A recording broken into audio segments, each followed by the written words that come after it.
What's up guys, my name is Brendan and today I want to go over the Raiz technique in perfect detail. I want to show you guys the two steps that I use every time I perform a Raiz, the set and the eagle. So with that said, let's get started. The first step to performing the Raiz is the set. To do the set, we're going to be using a front swing. We're gonna take our leg and have it in front of our body, and then we're gonna use our glutes and our hamstring to pull that leg behind our body. In doing so, we're gonna generate a ton of flipping momentum. The front swing leg is what gives the Raiz its flip. When performing the Raiz, the arm on the front swing side does the same thing the leg does. It starts in front of your body and then moves behind your body, gathering flipping momentum. Your opposing arm crosses in front and reaches forward as you set for your Raiz. When completing the Raiz set, keep your chest up and your eyes facing forward.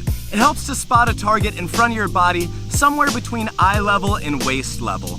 The set for the Raiz is done once you leave the ground, and to do that, push off as hard as possible with your plant leg to jump and get the vertical momentum that you need. Remember, when setting for the Raiz, your jump is going to come from your plant leg, but your flipping momentum is going to come from your front swing. The second step in the Raiz technique is the eagle. Once you leave the ground, spot your landing and move into the eagle position. When landing on the ground, you want to keep your chest up, you want your eyes forward. You want both your arms behind you, and you want your trailing leg, the leg that you used to jump when you set for your Raiz, to be behind you, ready to swing into the next technique. When you end your Raiz, you want to be in a nice, strong eagle position.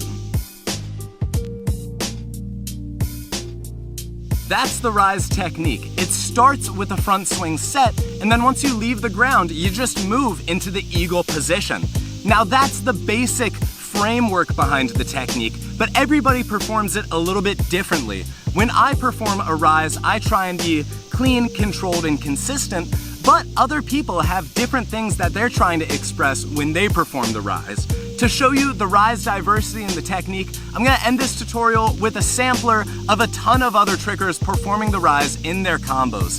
Thank you guys so much for watching, and keep an eye out for part 3, which is gonna be on Raiz as a setup and the Raiz circle, or vanish Raiz. Thank you guys again, and have a lovely day.